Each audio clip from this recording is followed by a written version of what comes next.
today we have Sharn. Sharn, Thank could you introduce you. yourself?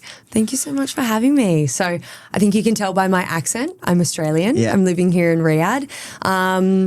I am a social media producer and manager, and now I'm creating content here in Saudi Arabia, which has been a wild ride. How would I sort of explain myself? I think I'm a very bubbly, extroverted, chatty person, which I think helps in my industry. Yeah. I sort of wear who I am on my sleeve. This is how I am all the time. Anyone who meets me. I love travel, love adventure. I'm constantly looking for that next big thing. Routine and we're not friends. The moment I get too settled, I'm sort of like, how do I change this up and do something new? And I think that's how I fell into social media, really. So you mentioned that you grew up in Canberra, right? Yes. You grew up in Canberra. Okay, Yeah. So how did growing up in Canberra? We say Canberra. Canberra. Canberra. Canberra. Yeah. Okay. Very Aussie way of saying. How did growing up in Canberra and later living by the beach in Sydney influence your personality and creativity? Yeah, so Canberra, many people don't know, is actually the capital of Australia. It's about 3 hours inland of Is it? Sydney. Yes. I didn't know. Okay. No. So now I know. Okay, fun fact. It's not Sydney, it's not Melbourne, it's Canberra. Canberra, okay. And yeah, Canberra sits about 3.5 hours inland from Sydney. So it's a landlocked state. And we have our Parliament House there. It has a very small population of, goodness, probably 480,000, which is not a lot when you're looking at cities of 5 million. Yeah. So it was lovely to grow up in that very white picket fence kind of life. And a lot of people work for the government there. So when I finished my journalism degree, I was working on TV as a weather presenter, which was like my big break at 22 or something. And that was kind of it. And I sort of hit the ceiling there. So I made this decision when COVID hit to pack up my life and move to Sydney. I wanted to be near the beach. And I just knew that Sydney would offer me more opportunities in the media sphere. And it did. I spent 5.5 years living there before I moved here, and it was incredible. So I think, coming from humble beginnings to the big smokes in Sydney. Yeah. And then that sort of led me on to traveling the world and seeing everything. So yeah.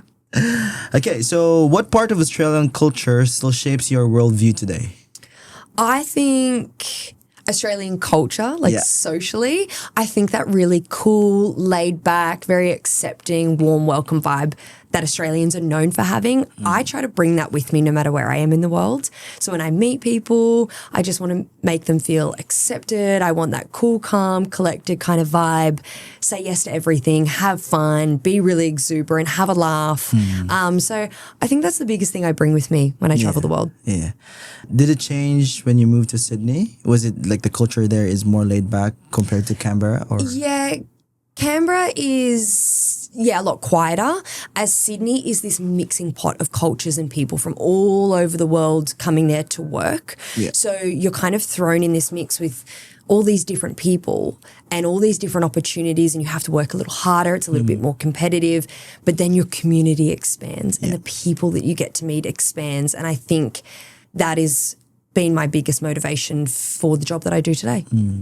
The reason I ask, because there's always a norm that when people lives by the coastal city, they're a bit more chilled and a bit more, is that true in Australia also? Beach Sharn and City Sharn are two different people. Okay. And when I'm by the beach, I just feel so calm and relaxed. Yeah.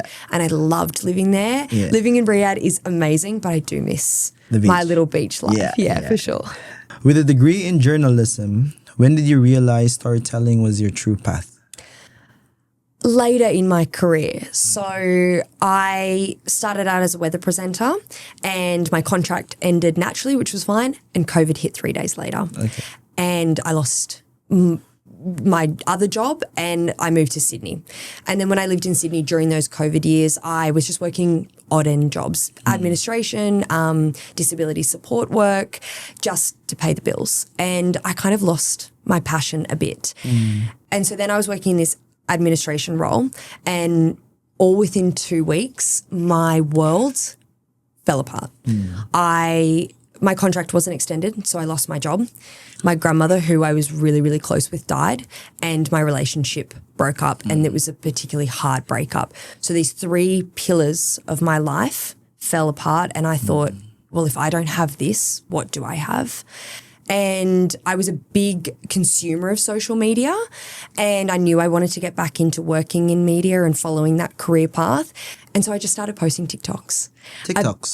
I just started making TikToks. I would do one nice thing for myself every single day, and I did that for 100 days. And in that 100 days, I went to Italy for 3 weeks by myself, and I filmed that, and people loved it, and I found that I loved it, and I was good at it. I kind of just felt very natural, and I fell into it very naturally. And so then when I got back into media and social media production, my whole world boomed. And it was just because of this awful moment in my life and choosing something that I loved. So you've worked with news, Yep. yeah, lifestyle, travel, and entertainment. Yep. Yeah. So what part of that world excites you the most? I think the possibility of it all. I think it's fun. I think it's ever changing. I think that it connects people. It creates communities, conversation. And I think you can have a lot of creative freedom in those spaces to really push the boundaries. And so I just, keep being drawn to it. Yeah, lifestyle entertainment. So have you met like famous stars or famous Hollywood stars or personalities? Yeah, my most recent job in Australia, a big part of our job was to go to red carpet premieres and interview big celebrities for movies like the Gladiator 2 movie, Transformers, you name it, they came. We chatted to them, so I got to meet some pretty cool people. So who was the one that like kind of like starstruck you? I don't think I've ever gotten particularly starstruck, only because I try to vibe really well with people and have just a very natural conversation. But I still think it's very cool that I met Chris Hemsworth. He is Thor. They don't know it's Thor. Yes, the man himself. Yeah. And being an Australian as well, he just has this phenomenal energy, and he's probably one of the best interviews that I've been with. So like even in his movies, he's just a character. You know, he's I'm not sure if he's also that in real life, but the character that he plays, like in Thor, he's a bit goofy and silly. Yeah. He's exactly like that in person. He is just this typical Australian larrikin. Very down to earth, super, super lovely, genuinely gives you the time of day to talk, which, you know, when you're at a busy premiere, a lot of people can just jump from one thing to another. Sure. It was the most fun interview that I've done. So, yeah. So with this experience interviewing Chris Hemsworth and all the big star, what one lesson from speaking to these personalities taught you? That all these people that you see on the screen or on social media are just people. They are special and they're incredible at what they do, but when it comes down to it, they're just someone's dorky dad or someone's brother or someone's uncle. And if you kind of give them that grace to be themselves, you can have these really in-depth conversations, ones that actually matter. And so it's easier to not be so starstruck and just to have a bit of fun with it because they are just people like you and me. Yeah, at the end of the day, you know. They're doing their job and I'm doing my job and we're just having a conversation. So that's my biggest thing. Just treat everyone like they're a person. Yeah. So with your experience in media in general, what has changed the way you approach social media today? The way that everything has changed? With your experience, you know, like interviewing, the news, the lifestyle, entertainment, travel, you know, what approach today, sorry? All my experience has taught me to stay on my toes all the time. Okay. That it's an ever-changing landscape and you have to adapt with it. I think if you put yourself into a box and a mindset, you're going to lose your audience. And it's taught me to have fun. It's taught me how to hook people and what an audience wants. After 7 years in social media, what's the biggest shift you've seen in the industry? It shifts every day. every day, every 24 hours, it's changing. Yeah. But I think the biggest shift that I've seen is the importance of personal branding. So social media used to be this place for you to share your life with your family and your friends, and then businesses had information. Now the two have kind of come together, and people's personal lives are becoming their brand and their face. And it's really important, if you work in this industry, to acknowledge that and to build around that person. That's probably been the newest thing that I've seen in the industry, and we're still learning how to navigate that for sure. Does it give opportunities for individual participants rather than like big businesses? Absolutely. Yeah. Everyone can pick up their phone and become viral overnight if they just do the right thing. But that doesn't mean that you're successful in the long term. That's about brand presence, brand trust. That's about creating a community with people and showing up every day authentically. But yeah, it's definitely given the everyday person the opportunity to create and to connect and become famous if they want to. Yeah, sure. And if done right, they might be a big corporation one day, right? Absolutely. Yeah. I've seen people who are just making TikTok videos in their bedroom to opening multi-million-dollar businesses because they just kept drawing that passion the whole way through. Yeah. So I think it has that benefit for people who may not have been given that chance before. Yeah. Sure. Yeah, so what's the biggest misconception people have about social media? I think the biggest misconception is that social media is easy, that it's a bit empty and materialistic. I think there's a lot of work that gets put into the social media landscape and people who work within it. Yeah. There's a lot more behind the scenes that people don't see when it comes to working and doing it as a career, about audience development and preparation and storytelling and video editing and all these components that come together to build that 10-second video that you loved and shared to your family and friends. And also this materialistic aspect that people think that they're doing it for vanity. But I think there's really great pockets of the internet and social media where people are connecting, and it's a really safe space for some people. So I love those corners. Yeah. As a producer and manager, not just a creator, what do you think separates good content from great content? Good content is easy. It's fast. It's likable. It's shareable. You send it off to your family and friends, but it moves on. Great content, you come back for. It's about creating brand trust. It's about creating a presence. It's about showing up every day. It's about being authentic and sticking to that. If you jump from one thing to another, people don't stay. That's not great content. That's messy content. So I think great content is about owning it, sticking with it, and also knowing how to play the game. It's about understanding who your audience is and on what platform, because each of them is very different, and listen to what they have to say and give them what they want. I could do a video all about biochemical engineering. My audience isn't going to stay. That's not making for great content. Yeah. They want to see where I went to dinner last night, or what to do in Riyadh, or where I'm going on holidays next. They want that hook at the start. They want to be kept there. They want to be able to share it, to repost it. Great content makes people feel seen and heard where they may not in other areas of their life. Yeah. So when you create content, what would you say is your like personal creative signature? I think my personal creative signature has changed over the years as I absolutely in all the places that I've lived and all the different chapters of my life. But I think the one thing that remains the same is I am who I am. I come at it with this ferocious enthusiasm to explain the world to people, to join in, and I just try to keep up that passion and that energy, and I hope that people can see that in my content all the time. Yeah. What do you think about like big production companies producing content?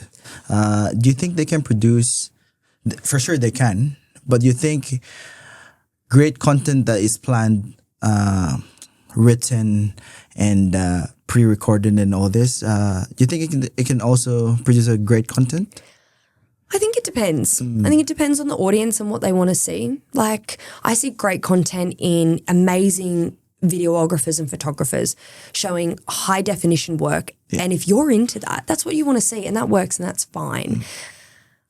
But I have found in my experience that lo-fi kind of content, that real everyday content, works 90% more of the time than planned strategic content where big companies are coming out with it. Yeah. I think it's about reading your audience, and they will find you where they are. Yeah. But I think certain it's evident that, planned content on platforms, especially like TikTok, don't work very well. Yeah. So when you create content, what would you say is your personal creative signature? I think just being myself, that really enthusiastic, I just want to show everyone the passion that I have for the world and for the people around me. And so I just kind of show up with this vibe every single day, no matter what it is. Even in the hardest moments of my life, I show up very authentically. But I try to do that with passion of connecting with people and being myself at all times. And I just like to have fun with it. It's not that serious. Yeah, I've seen your content. I like it. Thank you. Thank you very much. It's fun. How do you stay authentic in space dominated by filters, trends, algorithms? Yeah, I think filters and trends and algorithms are important, especially when you're building a brand and you're wanting that brand to grow. But I think if you show up every single day as yourself, it really shows, because people who don't show up authentically and they chop and change who they are and what they believe in, it shows after a while. The cracks start to show. You might think you're getting away with it, but over time, you're losing that brand trust that I keep talking about. Yeah. And so I think follow the trends, but do a trend that relates to you, or put your spin on that trend and put your own personal interests and vibe into that. It doesn't mean that you have to avoid it at all costs. It just means that people will see it and go, I know who that is. Yeah. I believe them. I trust them. I'm coming back. And that brings them back to good content and great content. Yeah. So, you moved to Saudi. I did. Yeah. What was the real turning point that made you decide I'm moving to Saudi? Funny enough, in this conversation, social media. Social media is the reason that I moved to Saudi Arabia. Prior to this, I knew people who lived here that worked on big giga and mega projects, engineers and project developers, and that's fine. But then I dived into this little corner of social media where people were talking about what's happening here in Saudi Arabia, the amazing events, the young people, the creatives, these new opportunities. And seeing that, I just got incredible FOMO, and I was like, I need to be there. So I left and I followed this passion and this place in the world only because of social media and everything that I have learnt about being here and how to navigate a very different, new and exciting, fast-paced culture is because of social media. Yeah. So before moving to Saudi, what was your first impression of Saudi Arabia? I've been to the Middle East. I've worked here a little bit. So I might have a very different, probably a better outlook. But I think in Australia there is a lot of different myths and misconceptions about Saudi Arabia. We don't hear a lot about it in a social form. You kind of don't hear what events and what life is like here. Okay. So I came in a little blind. I knew the rules that I had to follow, the cultural and social and political rules that I had to follow, and that's fine. That's in any country that you move. But I was a little nervous, to be really honest. And is what I'm wearing okay? How I present myself? Am I being respectful? Am I being kind? And I maybe came in a little nervous to make sure that I didn't do the wrong thing or offend anybody, because I don't know anything about Saudi Arabia. But being here, everything I thought I knew, I had to throw out the window because I have just flipped my world upside down. And I want to share that on social media with people so that nobody has to come here going, I don't understand. I don't know. Is it like this? Is it like that? Yeah. Because since being here, I've had so many conversations with people being back home going, it's not like that, or that's not right. It's this. And so, yeah. Yeah.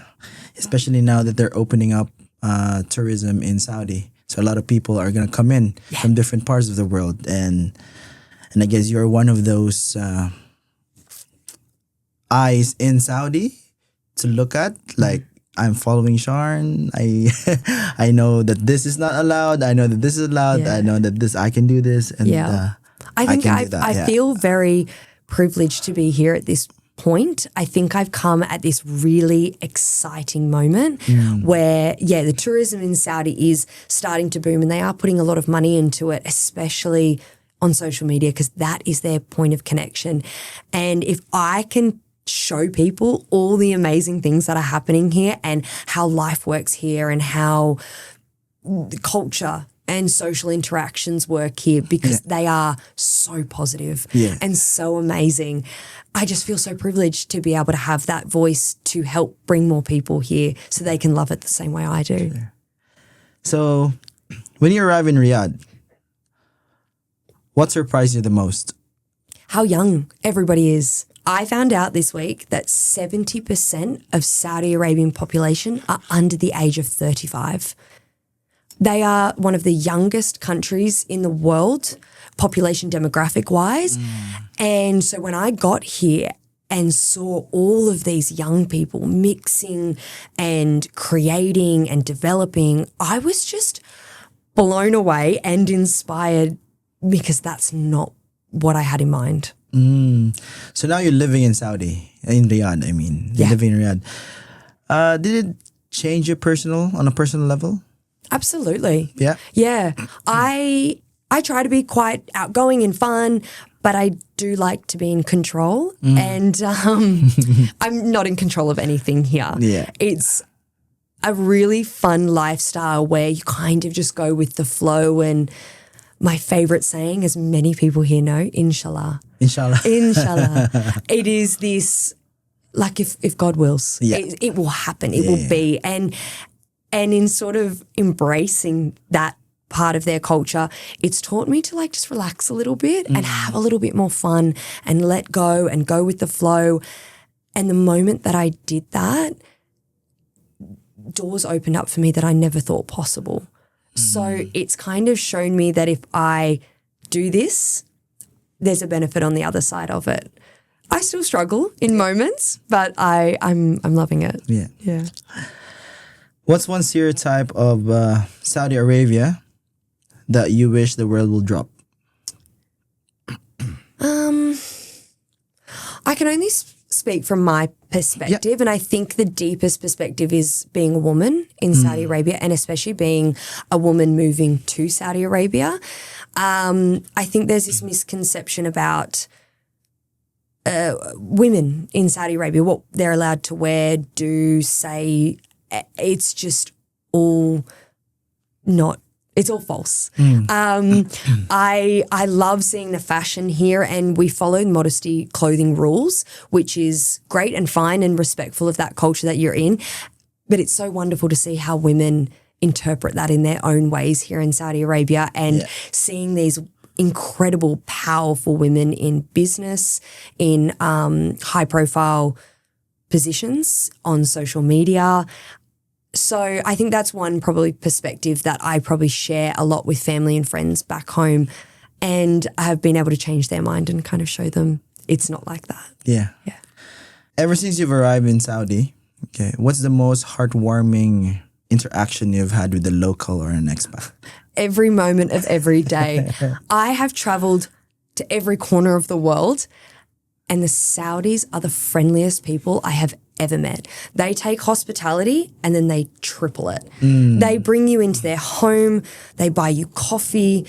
I had a woman, I was at Home Centre buying an ironing board and pillows for my apartment, and I was trying my hardest to speak the little Arabic that I knew and be respectful. And as I walked away, this woman tapped me on the shoulder. I thought I was in trouble. Yeah. And she was like, you just have the most wonderful energy about you. I'm a private Arabic teacher. I'd love to teach you. And has like invited me over to do that. And then I was in an Uber and this person could see I was a little bit frazzled running to all these different appointments. And he took me to go get coffee and he bought me coffee. My Uber driver. Oh, wow. These people go out of their way Yeah. to make you feel calm and accepted and loved. And you really feel like you're a part of the family all the time. And so every single day I make a new friend here in Saudi and I just feel like I'm a part of their family. Yeah. They're just so wonderful. Yeah. Locals and expat. Yeah. Yeah. I hope that as time goes, the local and expat communities come closer together because it is just such a privilege to be a part of this culture and for them to let me in where they can. Going back to creating content, what's the difference between creating content in Riyadh compared to Sydney? That's a great question. It's incredibly different. When I got here, I thought, I've been doing this for 7 years. I know social media like the back of my hand. Easy. I can create content with my eyes closed. Let's do this. I have now, after a few weeks, completely thrown everything I've ever known out the window because they use social media very differently here. Businesses use social media very differently here. They connect on a deeper and personal level with what you say differently. They consume in different ways. Things like Instagram are fantastic, but I think platforms like Snapchat thrive here. Yeah. And coming from Australia, that's not a platform we use, especially not one to make money. No. And the audience is very different and what they want is very different. So I've had to completely change the way that I create content, the way that I connect. I haven't changed who I am and how I show up, but I've just changed how I show up in my content. So it's been an interesting learning curve. Yeah. So with your journalism background, how do you balance storytelling and trend-driven content, especially here in Saudi? Trend-driven content is important. It's what pulls people in. They see this trend that you've done. Oh, who's that? Then they go to your page and they dive a little deeper. I think if you can find a way to storytell that hooks people in fast, so that hook at the start, those first 5 seconds matter more than anything else in the world. And then making sure that you know who your audience is, what they want to hear, making it fast, quick, digestible, and easy to come back to. So it's this balance between having fun with trends and sounds and doing that, and you can do that, but you also need to bring perspective, information, or whatever this niche is that you bring to this community. It's a fine balance and a fine juggling act. It doesn't always work. Not every video is going to pop off just because you're doing a trend, but I think about consistency more than anything else. Sure. Yeah. What do you think stories in Saudi Arabia the world hasn't seen yet? So last night I went to Middle Beast Soundstorm. Yeah. I have never seen such an incredible production in my life. And I have never seen from Saudi Arabia, from an outsider's perspective, these events with young people and this incredible fashion and this energy and this creativity. And then I went to another little music festival with local-based artists. And I just think that there is this really creative community here in Saudi Arabia of young people that I think the rest of the world just hasn't seen yet. Yeah. And then there's also this incredible connection to tradition and custom and the pride that they carry with them. Sure. And then at the same time, you've got a landscape that changes. You've got Riyadh that sits in the sort of the desert area. You've got Jeddah that sits by the ocean and Alula, and you've got the mountains and it's cold and it's green. And so I think the world kind of needs to see how diverse Saudi Arabia is and how diverse their people are. Yeah. Do you know that we have snow up in the north? I have heard this. Yes. I'm going to have to go and visit. There's so much to see in Saudi Arabia that I thought I was going to come here and see the whole world. Yeah. but I think I'm going to spend a lot of time traveling around Saudi Arabia. Yeah. I think people need to see it. Yeah. What type of content are you most excited creating during the chapter of your life here? I want to show people a couple of different aspects of my life. So I started my channel before I moved here and showed the process of moving, the kind of ups and downs. And I think it makes people feel calm. It's like, oh, I'm not alone. I'm also going through that. And now that I'm here, I want to show people what Saudi Arabia is like, what people are like, what culture is like, what events are like, and then facets of my life that I love, travel, fitness, community, you know. Yeah. So I think I have a really big range of kind of topics that I like to show people, and it's just such an exciting time, as I said, here in Saudi Arabia. And I think these stories are just getting out further and further, and I feel very privileged to be in this wave. Have you connected with the expat community already in Saudi? Yes. The expat community here in Saudi Arabia was the first people that I kind of touched base with. And because they were using social media to show their journey, it made my journey a little easier to navigate. And so when I moved here, I already kind of knew everyone because everyone knows everybody and everyone connects with everyone. So I would go to events and people go, I know you. I've seen you online. And it has just been really welcoming. Yeah. And I think anybody who moves to any country in the world knows the culture shock, no matter where you go, whether it's a language you don't speak, whether it's a culture you're not used to, food you're not used to. So finding this pocket of people that on hard days when you're tired make you feel a little closer to home is really, really important. Yeah. And so the expat community here has been a great support in these moments that felt a bit harder. Yeah. You've mentioned the young creatives earlier. What do you think makes Riyadh such a powerful magnet for these young creatives? I think there's an opportunity here to grow. And if you come here and look at the development physically, this city is growing very fast. But then on the base level, it's also what's growing inside of the city, inside of these buildings, the community here. And I believe that this has probably already been here before, but now they're just kind of having this platform to stand on and say it a little bit louder and a little bit more, what's the word? Reinforcement, like positive reinforcement and encouragement to keep doing that. And then they kind of just all connect and they all vibe and this becomes this and this and this and this. And I think they're having a lot of fun with it and having a little bit more choice and freedom in it. With the backing of the government, I believe like the youth here in Saudi Arabia has more voice to, say. Yeah.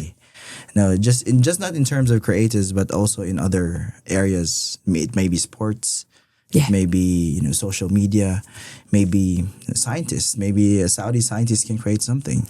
Because they're like the government here is really, really supporting everyone. They really are supporting this 2030 vision, which isn't just about tourism. Tourism is great. We bring the world in, but it's also about developing what's already here. And as you said, young people are really being supported to develop in their skills and have a voice and show the world, but also show other locals what they're doing and be able to bring them into their projects.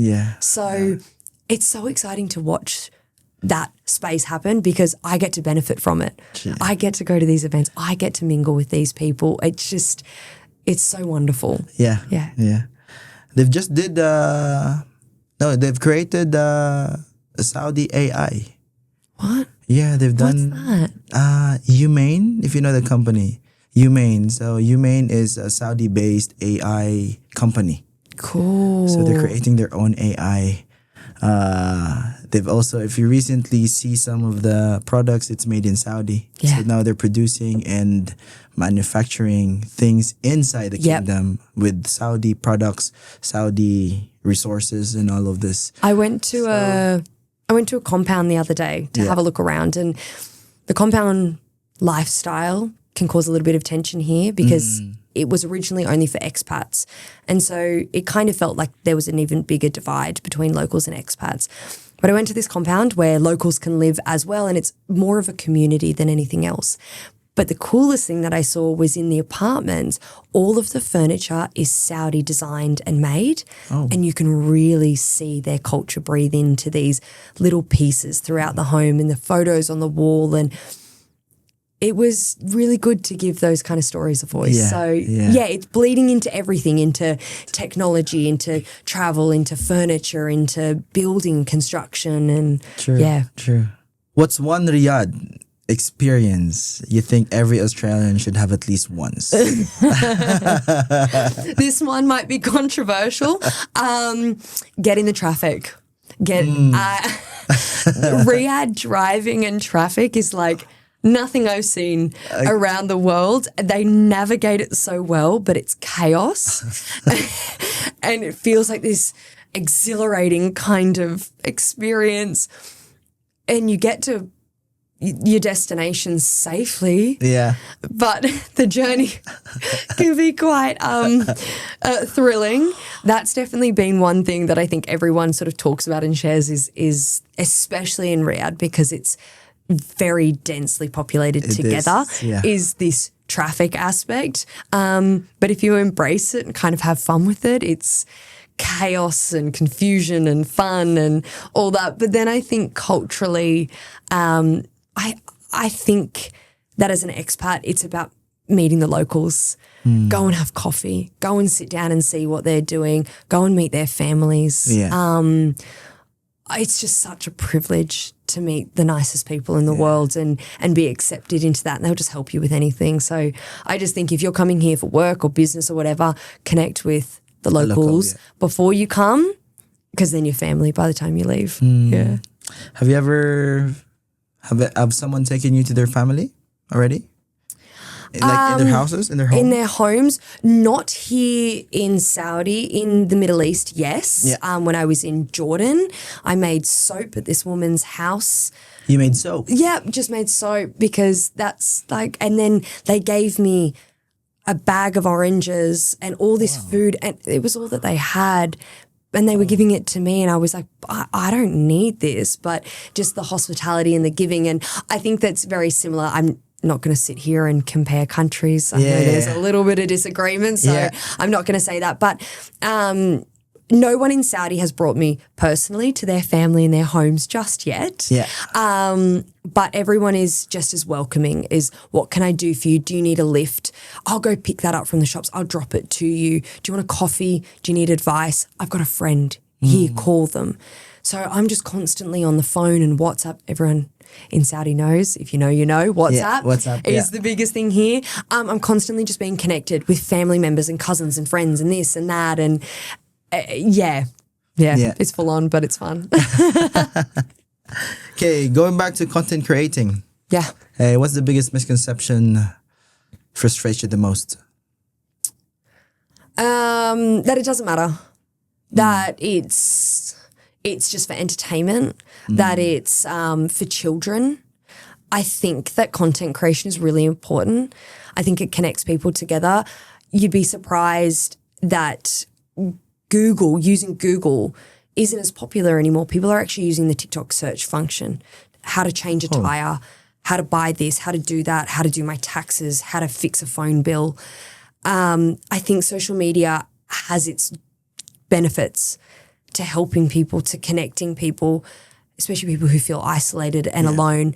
And so this misconception that TikTok is just this fun little entertainment platform instead of something that could be really important to connecting and helping people around the world. That's kind of the misconception I want to get rid of. Yeah. Yeah. If you would help people develop their own social media brand, what would you advise them? Consistency, for sure. When you're talking about algorithms and trends and connecting with people, it's about being consistent. It's a hard slog. It's 7 days a week. It's all the time. It's 24/7. It's knowing what's going on in the world. But I think when you build up that cadence and you get that benefit in return, it works. Then I say to people, be genuine, be authentic, and find a niche. If you try and teach people all of these different things and show them all these different things of your life, it becomes quite overwhelming. Find what makes you special, find what makes you important, and just teach that. Don't try and reinvent the wheel. Yeah. You don't need to do that here. You are one of a million, so just be you. Give people what they want. Listen to your audience. If they don't like you talking about this, stop talking about it because they'll just leave. If they really dive into this, we'll follow that. Let's keep going. And then I think, as we sort of said about being trustworthy, about being authentic, people can see when you're not. So, those are our biggest pillars. Yeah. In the social media world, like each platform obviously is different. Like, what are the differences? Yeah, so each platform works very differently and has a very different age and socioeconomic demographic. So TikTok is fast. It's scroll, 7 second, 10 seconds, quick videos. And it's definitely more popular with the younger generation, your Gen Z, sit on TikTok, and that's where they find their information. Instagram pulls people from the ages of about, I think it's 25 to 45, sort of sit in this age gap of, so your Gen X and millennials use Instagram the most. Facebook is a much older generation. Yeah. Anybody? Is Facebook. Facebook and I are not friends. Much older demographic, and they want and consume this kind of social media very differently.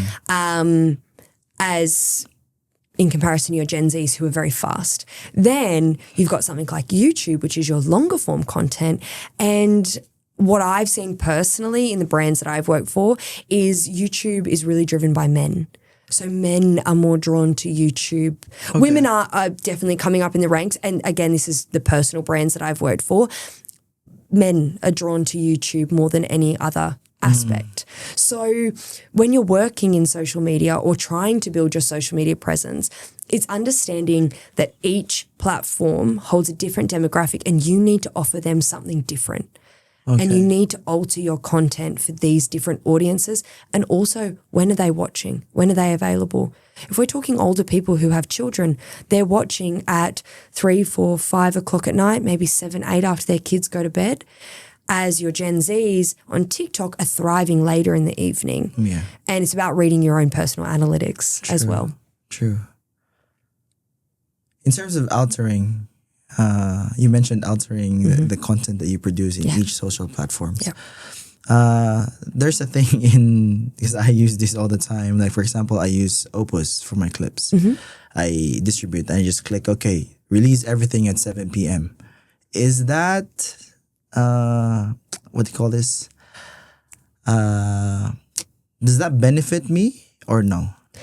Scheduling content is really good because if you're creating content 7 days a week, you can't be editing and posting that content on hand 7 days a week. You're allowed to have a life and a weekend. Sure. So scheduling platforms are great, but it's about using them to the best of your abilities. So go into your platforms and go into the insights tab in your settings. Yeah. Have a look at when your audience is most active on each platform, on each day. Instagram allows you to look at what days of the week are your most active days and then what are the most active times.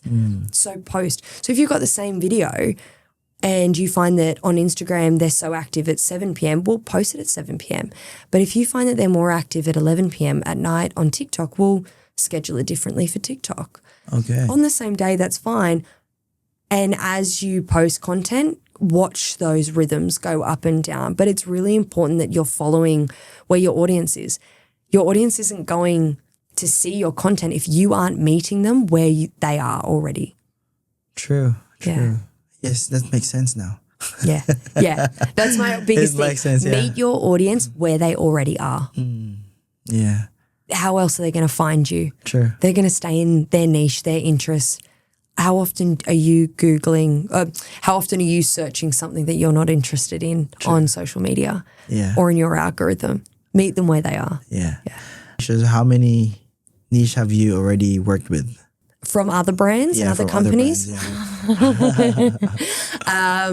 Goodness, in my personal one, I've obviously done breakup content and healing content. Mental breakup? Yeah, when I was going through. Like a relationship breakup? Yeah, okay. Yeah. So when I went through a really bad breakup, it really affected my personal self-esteem and my ability to then share relationships again in the future. So I sort of shared this journey of healing from that heartbreak that was really rattling my world to a point where I was struggling to kind of do anything else in my life. And then that healing journey, and then about mental health and looking after yourself. So I've stayed in that niche for a little while. Okay. I've done travel content. I've done entertainment content. I've done news content where I explain things. Now I'm doing expat content and about, what it's like here. And also I do travel content in Riyadh, where to eat, where to go out, where to hang out, what's the biggest event going on. So I've done lots of different niches, but never at the same time. Okay. That's the most important thing. I've never done all of these at the same time. Every single one has been at a specific chapter in my life, and my audience has come on that journey with me.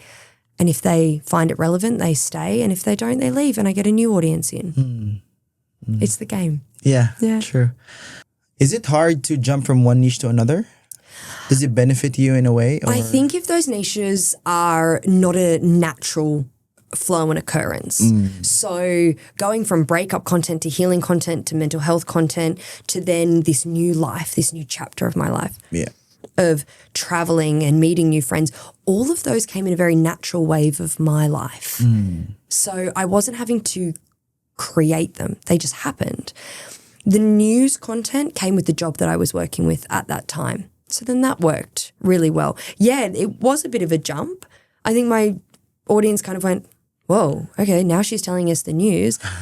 But I came with my personality and who I was. So they stayed because they like me, which was lovely. Yeah. And then I've created a new platform for this journey. And I started from zero. But I found my audience. I did all the right things. I posted at the right times. I posted the right content. And now it's starting to boom. So, it's all just natural. Yeah. Like with you getting deep into social media and content creating, obviously you put yourself out there. Do you still keep something for yourself in private? Always. Yeah. I have put some pretty vulnerable moments of my life out on the internet, and you have to have a really tough skin to accept what could be on the other side of that. And I have seen the worst of it. It's been really awful, but it was a really important learning journey for me to go, okay, well, I can put that content out there and get 1,000 positive, wonderful comments. I just have to make sure that one negative one doesn't get to me. Or if it gets to me too much, then I need to stop doing this. So there are really big parts of my private life that aren't online, and I keep them just for me. And that is important because when your job is also your entire world, 7 days a week, 24 hours of the day, it can be really hard to disassociate. So if I keep those areas of my life private, I can also have this time to switch off from being online and absorbing content all the time. So I think it is really important when you work in this field to have that. In your time doing content in Saudi, obviously you post every day. Have you ever received already a backlash from one of the contents that you posted? Yeah. It was very innocent. I thought it was a very innocent content. I come from Australia. Yeah. We have this saying, taking the piss. Yeah. So we kind of joke around. We laugh at ourselves all the time. We laugh at everything around us. We don't take anything too seriously. I posted a video about I could see my hotel down the street and I was like, oh, I'm going to walk. It was not an ideal walk. I shouldn't have done it. It was like the path was ruined and I just did this funny video, more making a joke of myself for choosing to do this. Like, you're an idiot, Sharn. Don't walk down this very dangerous highway road. But I was like, I just want to go home.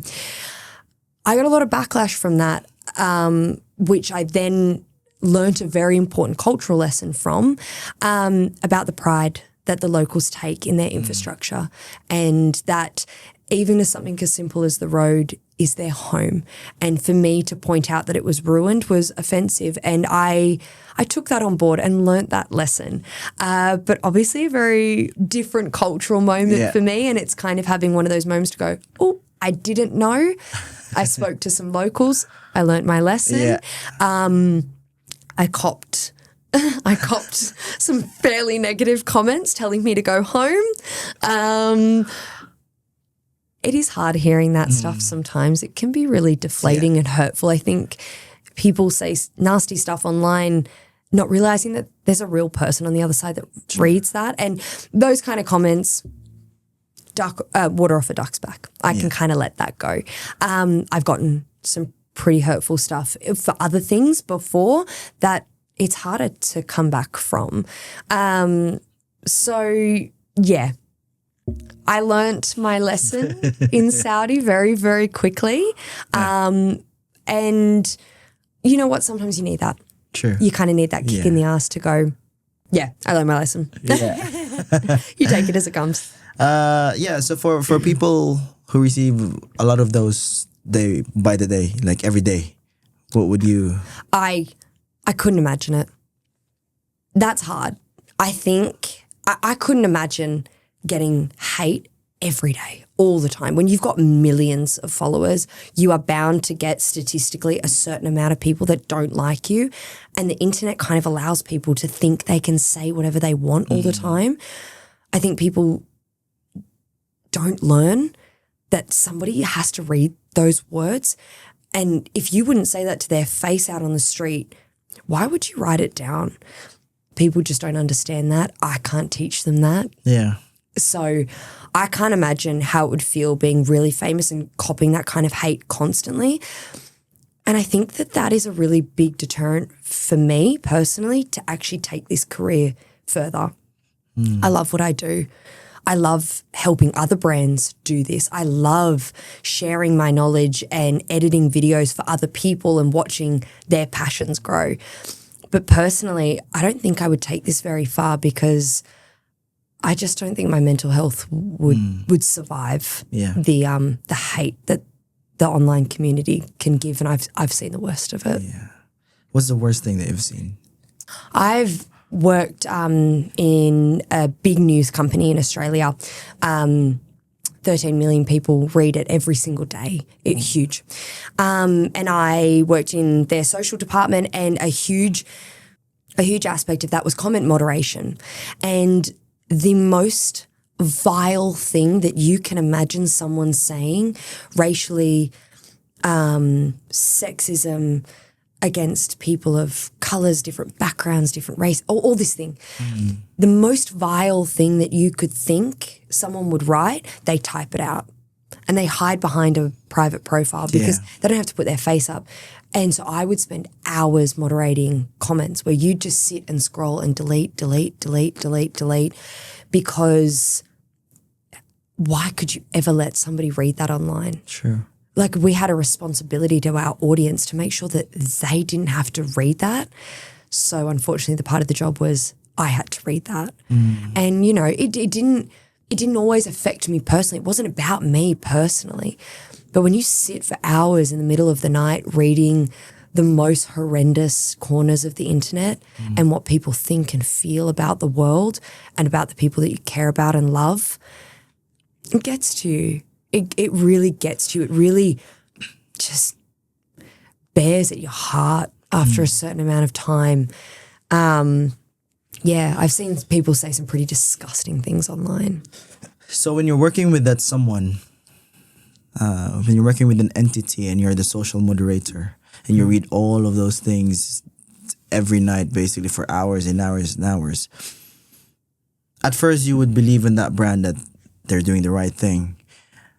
After reading all of those things, does it change your perspective? Honestly, it did. It depends.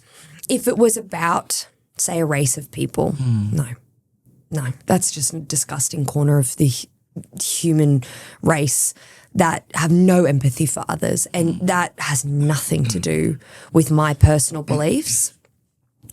in comparison to, say, you work for a company and they release a statement, a story, a product that people don't believe in, and that personal thing for that brand starts copying hate for being not inclusive or for being rude, or, you know, say a story got posted and it was celebrity gossip and news and people were like, leave them alone. You kind of, even though you work for them, you do go, oh, no, you are right. We should have left them alone. That probably wasn't very fair. So I think it is really important to read the negative comments as much as it is to read the positive ones.